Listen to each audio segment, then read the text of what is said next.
Hello guys, it's Tuesday, this is Xbox Gamers, and I really hate those camping snipers. We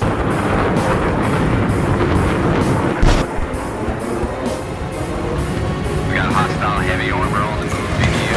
Big fucker, be careful.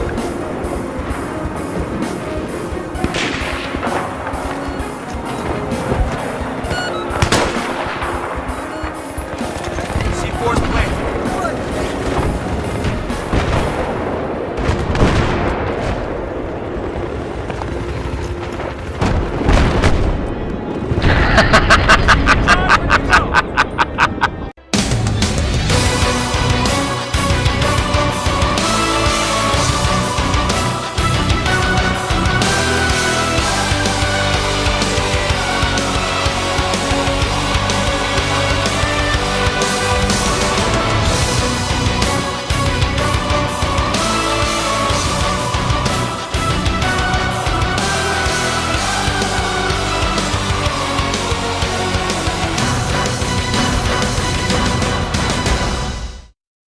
Hello guys, welcome to XB Gamers, where I bring you the latest news on all things Xbox. Now my first news report of the day comes to you from Ubisoft and Assassin's Creed 4 Black Flag. Fans of the Assassin's Creed series will know that there are some modern day portions of the game, but in Assassin's Creed 4, Ubisoft have announced that this section is purely optional. You do not have to play the modern day portion. But you see, I personally don't actually mind the modern sections of Assassin's Creed. I think it gives a little bit more to the story, but it's completely up to you guys and now you can choose. Moving on now to Capcom's Deadrising 3, which is a game I'm really looking forward to. Josh Bridge, the executive producer of the game, had some news of how we're actually going to play this game using the Kinect and the Smart Glass. We started thinking about Kinect and how it would affect gameplay, and I find now it's actually a very casual experience. I can just hold a controller, just do a motion, and just push the zombie off. It's a much more natural, engaging experience that fits perfectly into the core gameplay. When you finally get your hands on it, look around the world. You can go everywhere. You can go into these stores, bust into a house, look, and you'll find more powerful items to play with and survive. Combo weapons, it's actually a big part of this open world, right? So that's why you have crafting weapons. That's why we have a sledge saw. It's like sledge, hammer is pretty good, skill saw is pretty good. Together, way better. It's a lot of fun to use. Smart Glass is a way to kind of have a hand into the game where you might not be able to with just your joystick alone. Press a button, call in some airstrikes, and go boom. Personally, I cannot wait to use the Smart Glass in this game and see what the options are available to you. As soon as I get those details, I'll put them onto the channel. Over next now to Codemasters, and F1 2013 is due for release on Xbox 360 soon, but it has been confirmed that F1 2013 will not make an appearance on the next-gen consoles. Codemaster Stephen Hood has came out and said that there was no temptation to put F1 2013 on the next-gen consoles because it would have resulted in a dip of quality. He went on to say that they don't just want to tart up the game, they want to add more content when it comes onto the next gen. So fans of the F1 series who are getting the Xbox One, it looks like you're going to have to wait for F1 2014.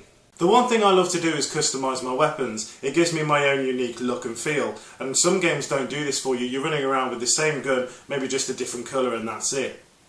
But Bungie have announced that in Destiny that your guns are completely visually customisable. That's really hard to say.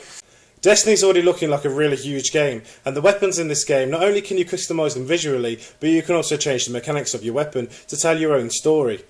Bungie have said that the various implements of destruction, or weapons to you and me, will tell the world who you are, where you've been, the asses you've kicked, and most importantly, how you like to fight. So it seems not only could you change possibly the colour of the weapons, but also the emblems on the weapons. You could even name your weapon if you wanted to. Unfortunately, I am under strict orders from my wife to call any weapon that I use Suzanne. Yesterday, EA Sports released the new cover for FIFA 14.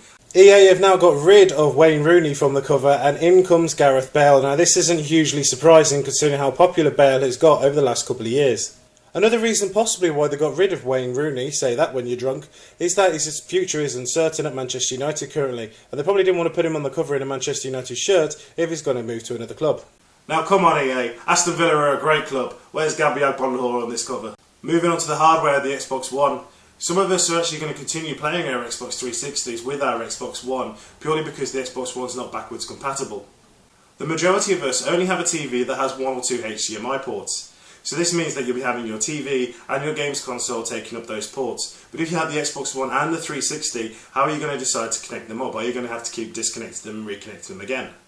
Now, as you know from the E3 conference, they kept talking about TV and hooking up your TV to your Xbox One. Now, there are rumours that there's a possibility that you might be able to hook up your 360 to your Xbox One. So when you say Xbox One TV, you can then get your 360 through it. The thing that makes me believe that this actually might be possible is if you look at the back of the Xbox One, you do see a HDMI import. So this doesn't really solve the fact that the Xbox One's not backwards compatible, but it does kind of solve the problem that you only have to use one HDMI port on your TV. So if this was possible, it would be a really neat feature. These are just rumours. I think Microsoft might have put a failsafe in there to prevent that from happening, but then again, I don't see what the harm in that is, because you're still using a 360 console and an Xbox One. So as soon as I hear more about this, I will question Microsoft on Twitter and email and see if I can get some answers on this to see if it is actually going to be possible. Back to the games now, and one of the games that really impressed me during the E3 conference was Ryse. My first impressions of Ryse is that you had to press the buttons in sequence to pull off the moves. That's not really an entertaining game for myself. But I've been told that this isn't the case, and to give the game a try, because you can do manual fighting. The actual button sequence only comes in when you are due to do a killer move. I've been told that I'll be impressed by the sheer magnitude and the quality of attention to detail in this game, not just from the graphics in the game, but also the mechanics from the combat involved. And the trailer that we saw at E3 was just for presentation purposes. It didn't actually show you the whole game and the controls that you can do. Most of the fighting and the movement is manual, and there's money and points throughout the game that you can upgrade your weapons, buy new weapons, and also improve your character's skill tree. So after not being very impressed at the E3 trailer, I'm looking very much forward to Ryse Son of Rome. So that's it for XP Gamers today. Well, this is a new channel, and one of the few things I'd like to do is actually involve you guys. If you're on my Twitter or my Facebook, I'm going to be asking a question and you could appear in the show. Now, a big topic of discussion in the GTA 5 world is the clip of the mountain where you see a shed at the top left hand corner. A lot of people have speculated what actually might be in this shed. In fact, it's going to be the first thing some people do. So my question to you guys is, what would you actually like to find in this shed when you get the game? Please put your answers in the comments below, or on my Twitter or on my Facebook, and you can appear at the end of my next video. So thanks for watching. Please like the video, subscribe if you'd like to see more, and here are the answers to the previous question I asked on Twitter. What game are you looking forward to most on the Xbox One? Take care.